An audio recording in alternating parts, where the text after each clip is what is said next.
पास ही के गांव में एक बहुत बड़े डॉक्टर रहते थे। वो हर तरह का इलाज करते थे और उनके इलाज से बड़ा रोग भी दूर हो जाता। उन्होंने बहुत बड़ी डिग्री कर रखी थी। इतने प्रसिद्ध होने की वजह से उन डॉक्टर की फीस बहुत ज्यादा थी, इसलिए अमीर लोग ही उनसे इलाज करवा पाते थे। लेकिन जिस औरत की कमर पर काला तिल होता, उस औरत का इलाज वो बिल्कुल मुफ्त करते थे। इसके पीछे का राज अभी तक कोई भी पता नहीं कर पाया था। मेरी भी कमर पे काला तिल था, इसलिए जब एक रोज मेरी तबीयत बिगड़ी तो मुझे उन डॉक्टर के पास ले जाया गया। वहां जाकर मैंने देखा कि वो तो उस काले तिल पर मेरा नाम कविता है। मैं एक मिडिल क्लास फैमिली में पली बढ़ी थी। हमारे घर में सिर्फ मैं और मेरी माँ, दो ही लोग रहते थे। मेरे पिताजी की मौत मेरे बचपन में ही हो गई थी। तभी से मेरी माँ ने ही मेरा पालन पोषण किया और मुझे पढ़ाया लिखाया। मैं 15 साल की थी और गांव ही के स्कूल में पढ़ाई करती थी, क्योंकि किसी बड़े स्कूल में या शहर के स्कूल में पढ़ाने जितनी हम लोगों की औकात नहीं थी। दरअसल मेरे पिताजी भी मजदूरी करते थे और उनके जाने के बाद तो सारी जिम्मेवारी मेरी माँ के कंधों पर आ गई। मेरी पढ़ाई लिखाई, घर खर्चा, घर पर 2 वक्त के खाने का इंतजाम करना, ये सब मेरी माँ के ऊपर आ गया था। तो मेरी माँ हमारे गांव के ही सरपंच के खेतों में मजदूरी करती थी, जिससे सरपंच के घर से हम लोगों के लिए 2 वक्त का खाना और थोड़े बहुत पैसे आ जाते थे। उन पैसों को मेरी माँ हम लोगों के आगे के भविष्य के लिए बचा कर रखती थी, क्योंकि कल को मेरी शादी की भी तो फिक्र थी। मैं 15 साल की हो चुकी थी और कुछ ही सालों बाद मेरी माँ मेरी शादी करने वाली थी, तो उसके लिए पैसे तो चाहिए थे। तभी से मेरी माँ छोटी छोटी ही जमा पूंजी को इकट्ठा करने लगी। जब मैं अपनी माँ को इस हालत में देखती तो मुझे काफी दुख होता था। इसी दुख के कारण तो मैं खूब मेहनत करती थी, ताकि मैं पढ़ लिख कर कोई अच्छी नौकरी लग जाऊं तो मेरी माँ का सारा बोझ हल्का कर दूं। दरअसल मैं बचपन से देखती आ रही थी कि मेरी माँ कितनी आर्थिक तंगी से जूझ रही थी। वह एक साल में सिर्फ एक बार ही साड़ी लेकर आती थी। उस एक साड़ी से ही पूरा साल निकाल देती थी, क्योंकि उन्हें पैसे जो बचाने थे और वह दिन रात सरपंच के खेतों में काम करती थी। दरअसल हमारे गांव के सरपंच काफी क्रूर स्वभाव के थे। उनका गुस्सैलपन बहुत ज्यादा था और वो लोगों के हक को भी खाता था। वह मजदूरों से दिन रात अपने खेतों में मजदूरी करवाता और उसके बदले उन्हें कम पैसे देता था और बेस्वाद सा खाना देकर अपना फर्ज उतार देता था। लेकिन मेरी माँ को इन सब चीजों से कोई शिकायत नहीं थी। वह बोल रही थी कि जैसे तैसे हमारा जीवन निकल रहा है, निकलने दो। शायद भगवान ने हमारी किस्मत में इतने दुख लिखे हैं तो अब झेलने तो पड़ेंगे ही। मेरी माँ बिना कुछ शिकायत किए सरपंच के खेत में बस दिन रात काम करते रहते। रात को पूरा अंधेरा होने के बाद घर आती थी, क्योंकि जल्दी आने उन्हें सरपंच देते नहीं थे, और सुबह भी जल्दी ही चली जाती थी। इतनी गर्मी में वह चिलचिलाती धूप के अंदर पूरा दिन खेत में मेहनत करती थी। गांव के काफी लोग तो इस चीज के खिलाफ होते थे कि सरपंच उन्हें उनका हक नहीं देता है, पूरा दिन अपने खेतों में मेहनत करवा लेता है और उन्हें पूरे पैसे नहीं देता। लेकिन सरपंच के आगे किसी की नहीं चलती, क्योंकि वह काफी अमीर था और बड़े बड़े लोगों से उसके संबंध थे। तो बेचारे गरीब लोगों का उनके सामने क्या हो पाता, इसलिए वह अपनी आवाज को वहीं पर दबा लेते। अब मैंने 10वीं कक्षा पास कर ली थी। 10वीं कक्षा में मैंने पूरे स्कूल में टॉप किया था, तो मेरे अध्यापकों ने मेरी माँ को बुलाकर लाने को लिए कहा। मैं अपनी माँ को लेकर चली गई। वहां पर जाकर अध्यापकों ने मेरे रिजल्ट को मेरी माँ के हाथों में थमाया और मेरी खूब तारीफ की और कहा कि आपकी बेटी कविता पढ़ाई लिखाई में बहुत होशियार है और यह आगे जाकर बहुत अच्छी नौकरी करेगी। हमें इसके ऊपर पूरा भरोसा है और यह अनुशासन प्रिय भी है। उन लोगों के इस तरह की बातें सुनकर मेरी माँ को खूब खुशी हुई। मेरी माँ की आंखों से खुशी के आंसू आ चुके थे। उन्होंने मुझे गले से लगाया और कहा कि तू इसी तरह दिन रात मेहनत करती रहे और अपने पैरों पर खड़ी हो जाए तो मेरा भी फर्ज उतर जाए और तुम भी अपना आगे का जीवन सुधार ले। अब बात यह थी कि मेरी 10वीं कक्षा होने के बाद मुझे 11वीं कक्षा में प्रवेश कहाँ लेना था, क्योंकि जिस स्कूल में मैं पढ़ाई करती थी वह केवल 10वीं तक ही पढ़ाई करवाता था। उसके अलावा हमारे गांव में कोई स्कूल नहीं था और हमारे गांव के आसपास के शहर में जो स्कूल है उनकी फीस बहुत ज्यादा थी। अपनी फीस हम लोग भरने में सक्षम नहीं थे। मेरी माँ को तो बस यही चिंता खाए जा रही थी कि मेरी बेटी की पढ़ाई ना रुक जाए, क्योंकि उसे बड़े स्कूल में पढ़ाने जितनी हम लोगों की कैपेसिटी नहीं है, और अगर पढ़ाई रुक गई तो उस बेचारी का पूरा जीवन खराब हो जाएगा। तभी मेरी माँ ने सोचा कि मैं गांव के सरपंच जी से कुछ पैसे उधार ले लेती हूँ ताकि मेरी बेटी की फीस जमा करवा सकूं और उनके खेतों में मैं एक्स्ट्रा मजदूरी कर दूंगी। तभी मेरी माँ इसी आस में सरपंच के घर पर गई और उनके सामने अपने हाथ जोड़ते हुए कहा कि मैं आपके घर का भी सारा काम कर दूंगी और खेतों में भी मजदूरी कर दूंगी। आप बस मेरी बेटी की फीस भरने जितना मुझे पैसा दे दीजिए। जब मेरी बेटी नौकरी लग जाएगी तो मैं आप लोगों को पैसे वापस भी दे दूंगी। तभी सरपंच की पत्नी ने कहा कि इसकी क्या गारंटी है कि तुम्हारी बेटी नौकरी लग जाएगी, और तब तक हम क्या तुम्हारा इंतजार करते रहे कि तुम्हारी बेटी कब नौकरी लगे और कब हमें पैसे लौटाए। हमारे पास कोई पैसे नहीं है, तुम जाकर खेतों में काम कर लो। सरपंच की पत्नी और सरपंच दोनों ने ही मेरी माँ को दुत्कार कर वहां से भेज दिया। अब मेरी माँ दुखी मन से घर पर लौट आई। उनका चेहरा देखकर मुझे साफ पता चल रहा था कि उन्हें मेरी फीस भरने के लिए पैसे नहीं मिले हैं। लेकिन मेरी माँ ने मेरे सामने अपने दुख को छुपा लिया और मुस्कुराते हुए कहा कि तू फिक्र मत कर, मैं कोई ना कोई इंतजाम तो कर ही दूंगी। तभी मैंने मेरी माँ से कहा कि माँ, आप दर-दर मत भटकना और न ही किसी के सामने भीख मांगना। अगर मेरी पढ़ाई पूरी नहीं होनी लिखी है तो नहीं होगी, मैं घर पर रहकर ही पढ़ाई कर लूंगी, आप फिक्र मत कीजिए। लेकिन मेरी माँ ने कहा कि ऐसा नहीं हो सकता, तू पढ़ाई लिखाई में इतनी अव्वल है, तुझे पढ़ाई लिखाई में कितनी रुचि है और तू मेहनती भी है। मुझे पूरा यकीन है कि तू एक ना एक दिन बहुत बड़ी नौकरी करेगी। इसके लिए मुझे चाहे जो कुछ करना पड़े, मैं तुम्हारे लिए वह करूंगी।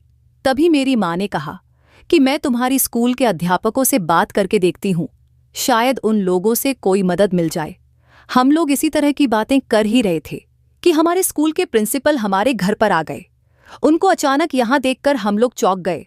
तभी मेरी माँ ने अपनी साड़ी के पल्लू से कुर्सी को साफ किया और मास्टर जी को बैठने के लिए कहा। मास्टर जी घर के अंदर आए और वहां पर बैठ गए। माँ ने उन्हें पानी दिया और मुझे बोल दिया कि तुम चाय बना लो। तभी मास्टर जी ने कहा कि नहीं, मैं चाय नाश्ता करके आया हूँ, दरअसल मैं तो आप लोगों के पास किसी काम से आया था। तभी मेरी माँ ने कहा कि मास्टर जी, आपको हमसे क्या काम आन पड़ा। तभी मास्टर जी ने कहा कि आपकी बेटी कविता पढ़ाई में बहुत ज्यादा होशियार है और हम लोगों को इस पर पूरा यकीन है। इसने पहली कक्षा से लेकर 10 तक पढ़ाई पूरी की थी।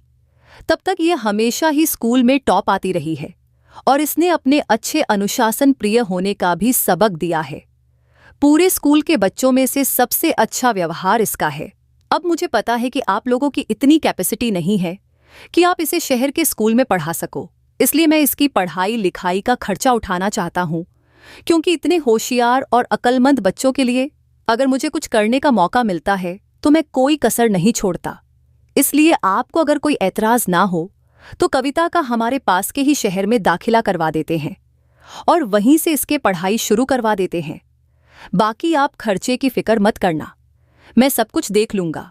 तभी मेरी माँ ने मास्टर जी के सामने हाथ जोड़े और कहा कि आपको तकलीफ देने का तो हमारा बिल्कुल भी मन नहीं है, लेकिन आप तो हमारे घर के हालात जानते ही हैं ना। कितनी मुश्किल से दिहाड़ी मजदूरी करके मैं 2 वक्त का खाना जुटा पाती हूँ। लेकिन आप फिक्र मत कीजिए, जब मेरे पास 4 पैसे इकट्ठे हो जाएंगे तो मैं आपको वापस लौटा दूंगी।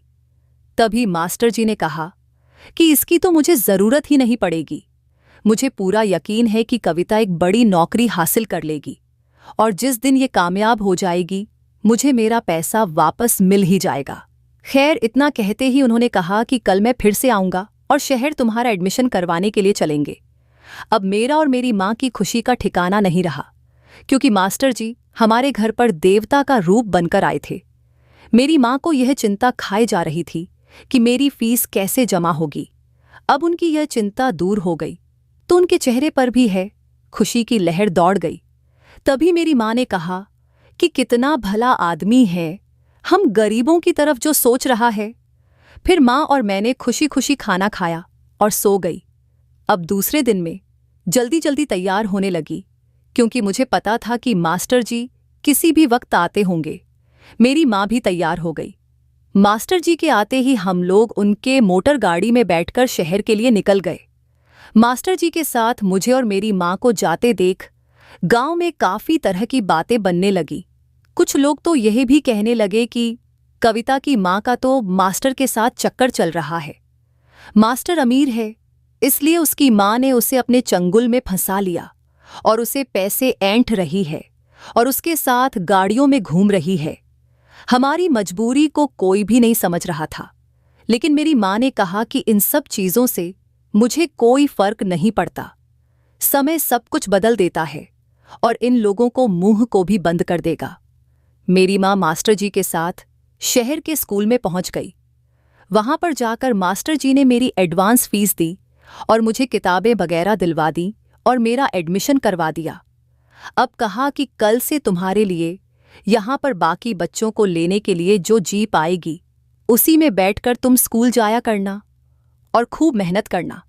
इतना कहकर मास्टर जी ने हम लोगों को घर पर छोड़ दिया और वहां से चले गए। अब घर आने के बाद मेरी कोई खुशी का ठिकाना नहीं था। मैं तो अपनी किताबों को देख रही थी और फूले नहीं समा रही थी, क्योंकि मैं अब बड़े स्कूल में जो पढ़ने वाली थी। खैर, ऐसे ही दिन निकलते गए। अब मैं स्कूल के शहर के बड़े स्कूल में पढ़ाई करने लगी और खूब मेहनत के साथ अच्छे अंक लाने लगी। अब कुछ दिनों के बाद एक रोज मैं बैठी अपने कमरे में पढ़ाई कर रही थी और मेरी माँ पास भी बैठकर बर्तन साफ कर रही थी। तभी उनकी तबीयत अचानक से खराब हो गई। उन्हें बुखार आ गया था। वह जल्दी से चारपाई पर लेट गई। मैंने उनके सर पर ठंडे पानी की पट्टी की और उन्हें दवाई दी, लेकिन उनका बुखार उतर नहीं रहा था। इतने में हमारे पड़ोस की आंटी हमारे घर पर आ गए। उन्होंने कहा कि आपको कोई डॉक्टर को दिखाना चाहिए।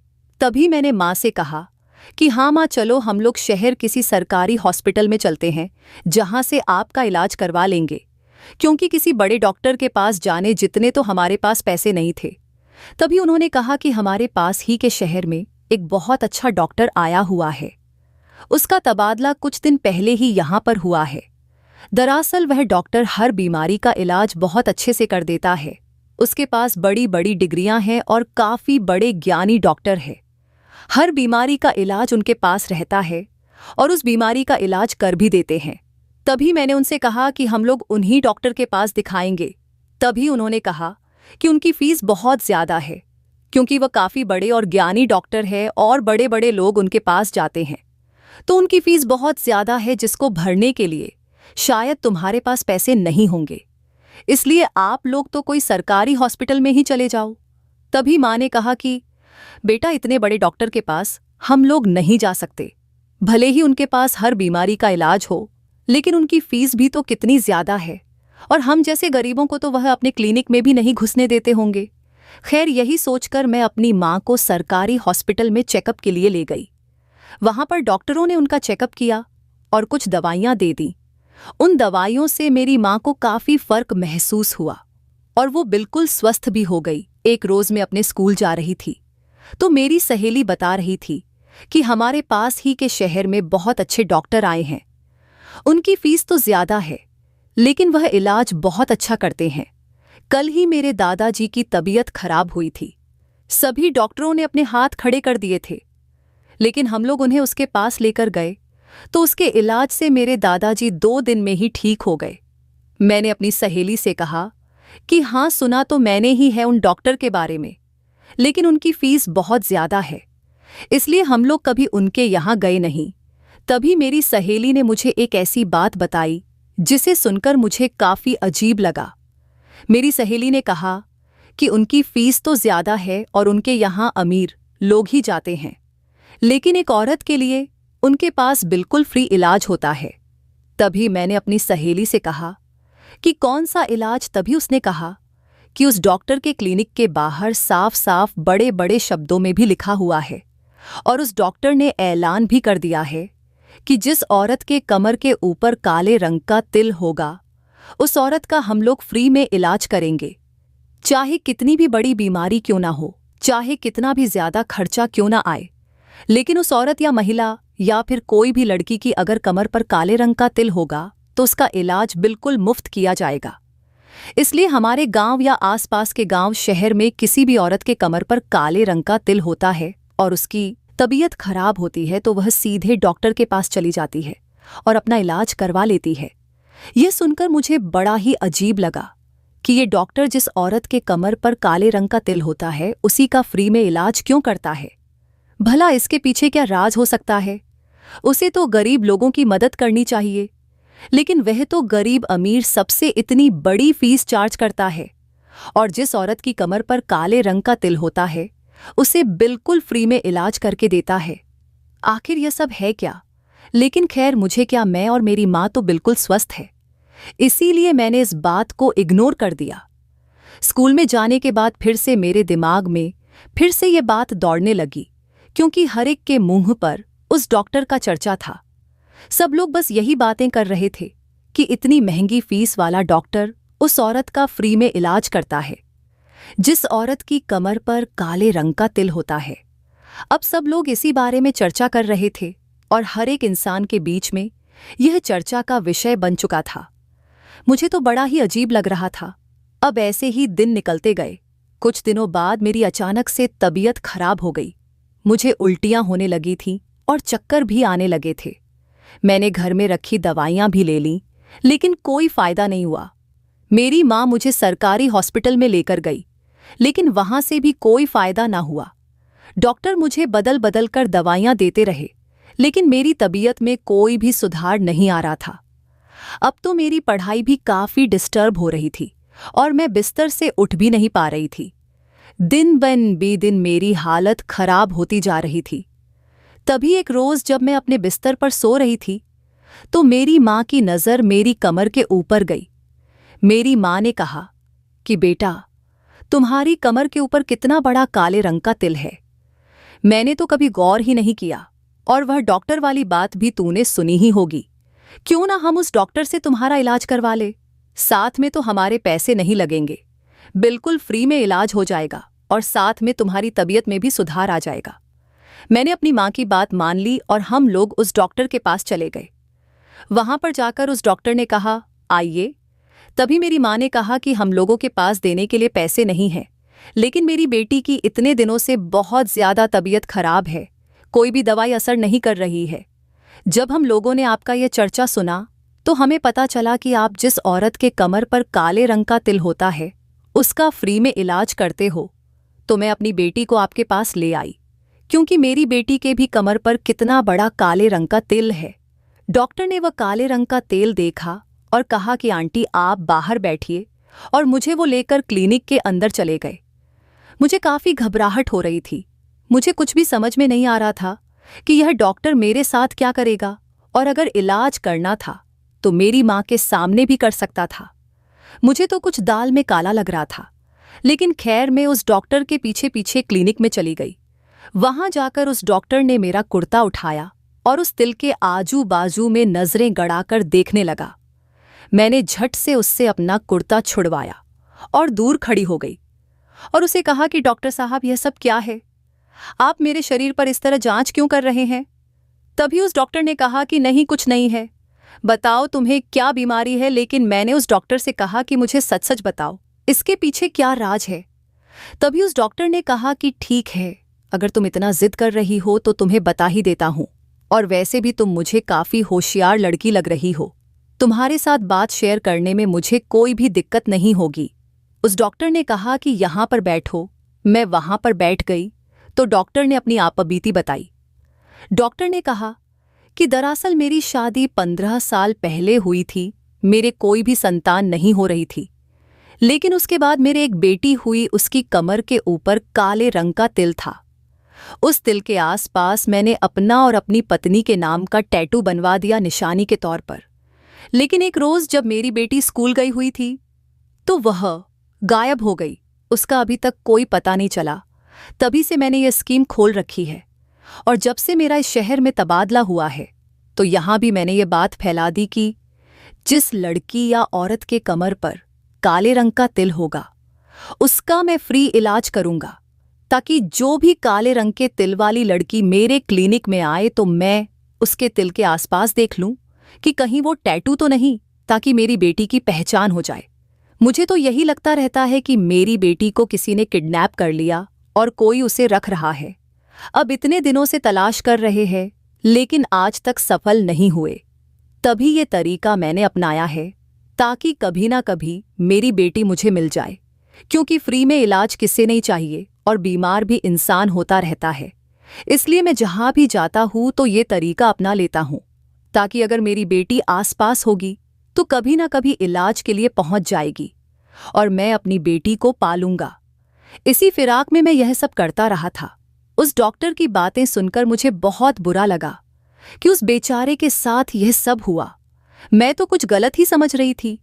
तभी मैंने उन डॉक्टर से कहा कि आप फिक्र मत कीजिए, मुझसे जितना हो पाएगा मैं जरूर करूंगी। आप मुझे अपनी बेटी की एक तस्वीर दे दीजिए और मैं अपने गांव और आसपास के सभी सहेलियों को वह तस्वीर दिखाकर पता करवा लूंगी कि आपकी बेटी को किसी ने देखा है या नहीं, और आप अपनी तरफ से भी कोशिश करते रहिए। तभी उस डॉक्टर ने अपनी बेटी की तस्वीर दे दी और मैं उसके क्लिनिक से बाहर आ गई और उस डॉक्टर की दवाइयां खाने से मैं ठीक भी हो गई। मैंने यह बात अपनी माँ को भी बताई। अब मैं और मेरी माँ भी उस डॉक्टर की बेटी को ढूंढते हैं। मैं उनकी काफ़ी मदद कर रही थी और हमारा जीवन खुशहाली से निकल रहा था। तो दोस्तों, ये थी हमारी आज की कहानी। उम्मीद करते हैं आपको पसंद आई होगी। आपका क्या कहना है इस कहानी के बारे में कमेंट करके हमें ज़रूर बताएं। वीडियो को लाइक करके चैनल को सब्सक्राइब कर लीजिए। साथ में घंटी को दबाकर ऑल पर सेट कर लीजिए, ताकि आने वाली वीडियो आपको तुरंत मिले। धन्यवाद।